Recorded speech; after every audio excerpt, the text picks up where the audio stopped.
अस्सलाम वालेकुम नाज़रीन, आऊं आहियां अनवर अली सोलंकी ऐं अवां ॾिसी रहिया आहियो सिंध इशूज़ न्यूज़ टीवी। ख़बर शामिल कंदासीं नौशहर फ़िरोज़ जे ब्यूरो चीफ मंसूर मलिक जी।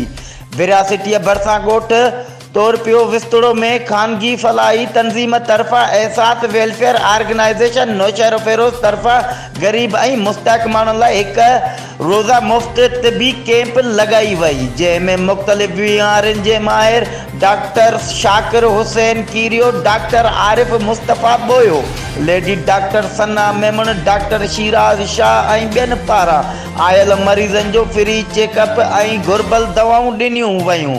उन मौक़े ते एहसास ऑर्गेनाइज़ेशन जे अॻुवाणनि अब्दुल वहाब जलबाणी, सुहेल अब्बासी, अमजद सोलंकी, रियाज़ अबड़ो ऐं ॿियनि चयो त ॿेराड़ीअ जे ग़रीब ऐं मिसकीन मारूड़नि खे इलाज जी सहूलियत नाहे, इन करे हिकु ॾींहं जी तिबी कैंप लॻाई वई आहे। हिते आसपास जे मुख़्तलिफ़ ॻोठनि जा 600 खां वधीक माण्हू जिन खे malaria, sugar, blood pressure, ultrasound, hepatitis ऐं ॿियनि मरीज़नि जो मुफ़्त में दवाऊं ॾिनियूं वयूं आहिनि। हिननि वधीक चयो त इंसानियत जी ख़िदमत करणु असांजो अवलीन फ़र्ज़ु आहे।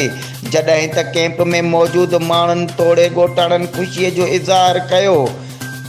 वधीक ख़बरुनि ऐं अपडेट्स लाइ ॾिसंदा रहो सिंध इशूज़ न्यूज़ टीवी।